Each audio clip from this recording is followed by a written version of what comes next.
Once upon a time, an unusual and beautiful deer was born in the forests near Benares, in northern India. Although he was as big as a young colt, it was easy for his mother to give birth to him. When he opened his eyes, they were as bright as sparkling jewels. His mouth was as red as the reddest forest berries. His hoofs were as black as polished coal. His little horns glistened like silver.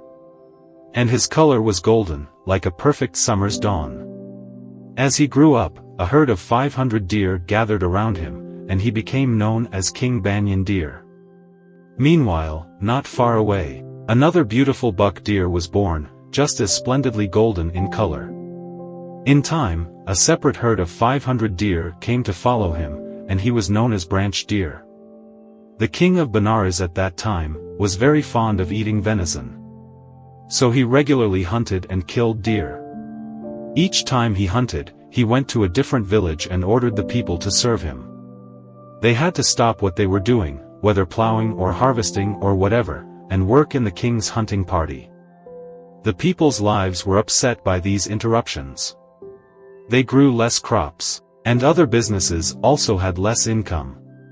So they came together and decided to build a large deer park for the king, at Benares.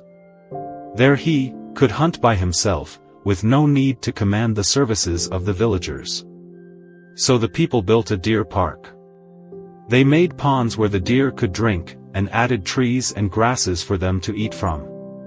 When it was ready, they opened the gate and went out into the nearby forests. They surrounded the entire herds of banyan and branch deer.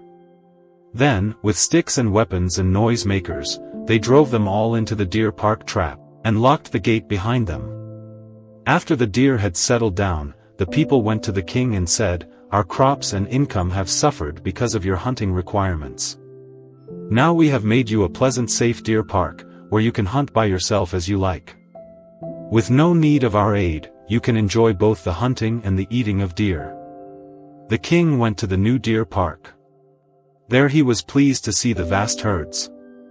While watching them, his eye was caught by the two magnificent golden deer, with large fully grown antlers. Because he admired their unusual beauty, the king granted immunity to these two alone. He ordered that they should be completely safe. No one could harm or kill them. Once a day the king would come and kill a deer for his dinner table. Sometimes, when he was too busy, the royal cook would do this. The body would then be brought to the chopping block to be butchered for the oven. Whenever the deer saw the bow and arrows, they went into a panic, trembling for their lives. They ran around wildly, some being injured and some wounded, many suffering great pain.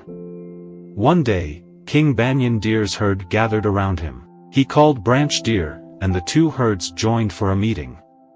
King Banyan Deer addressed them. Although in the end, there is no escape from death, this needless suffering due to injuries and wounds can be prevented.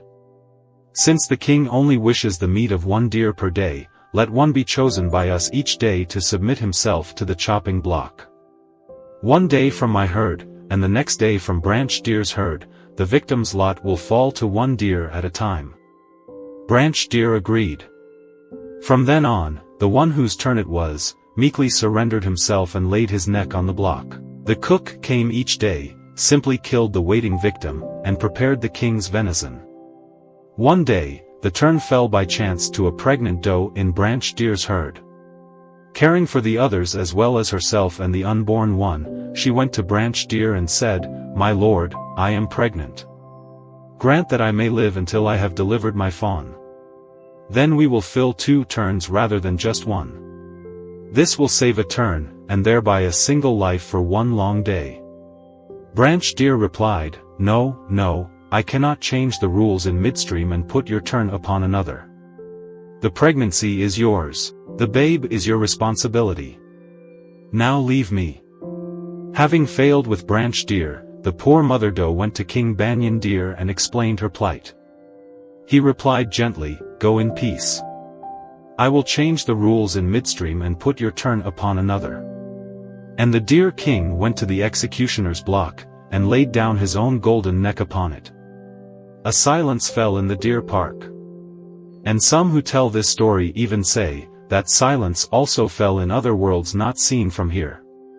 Soon the royal cook came to kill the willing victim on the block. But when he saw it was one of the 2 golden deer the king had ordered spared, he was afraid to kill him. So he went and told the king of Benares. The king was surprised, so he went to the park. He said to the golden deer, still lying on the block, "O king of deer, did I not promise to spare your life? What is the reason you come here like the others?" King Banyan Deer replied, "O king of men, this time a pregnant doe was unlucky enough to be the one to die. She pleaded for me to spare her, for the sake of others as well as her unborn baby and herself. I could not help but feel myself in her place, and feel her suffering. I could not help but weep, to think the little one would never see the dawn, would never taste the dew. And yet, I could not force the pain of death on another, relieved to think it was not his turn today. So, mighty king, I offer my life for the sake of the doe and her unborn fawn. Be assured there is no other reason." The king of Benares was overwhelmed. Powerful as he was, a tear rolled down his cheek. Then he said, "O great Lord, the golden king of deer, even among human beings, I have not seen any such as you. Such great compassion, to share in the suffering of others. Such great generosity, to give your life for others. Such great kindness and tender love for all your fellow deer. Arise. I decree that you will never be killed by me or anyone else in my kingdom. And so too, the doe and her babe." Without yet raising his head, the golden one said, "Are only we to be saved? What of the other deer in the park, our friends and kin?" The king said, "My lord, I cannot refuse you. I grant safety and freedom to all the deer in the park." "And what of the deer outside the park, will they be killed?" asked Banyan. "No, my lord, I spare all the deer in my whole kingdom." Still the golden deer did not raise up his head. He pleaded, "So the deer will be safe, but what will the other 4-footed animals do?" "My lord, from now on they too are safe in my land." "And what of the birds? They too want to live." "Yes, my lord, the birds too will be safe from death at the hands of men." "And what of the fish, who live in the water? Even the fish will be free to live, my lord." So saying, the king of Benares granted immunity from hunting and killing to all the animals in his land. Having pleaded for the lives of all creatures, the great being arose. Out of compassion and gratitude, King Banyan Deer, the enlightenment being, taught the king of Benares. He advised him to climb the 5 steps of training, in order to purify his mind.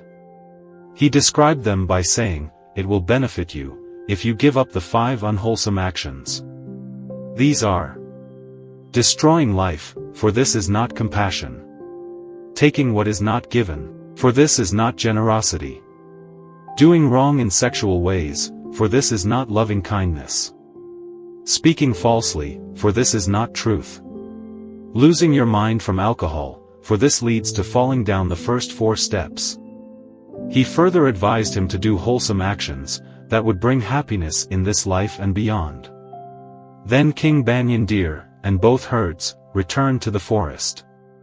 In the fullness of time, the pregnant doe, who had stayed with Banyan's herd, gave birth to a fawn.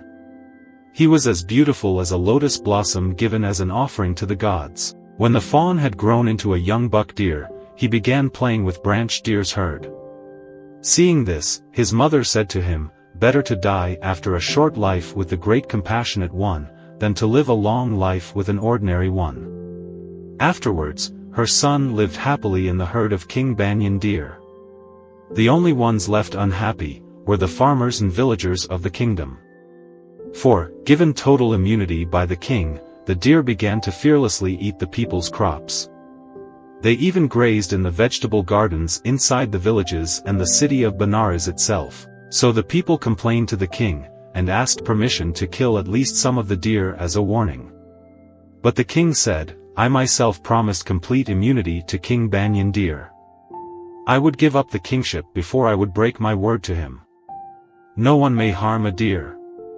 When King Banyan Deer heard of this, he said to all the deer, "You should not eat the crops that belong to others." And he sent a message to the people. Instead of making fences, he asked them to tie up bunches of leaves as boundaries around their fields. This began the Indian custom of marking fields with tied-up leaves, which have protected them from deer to this very day.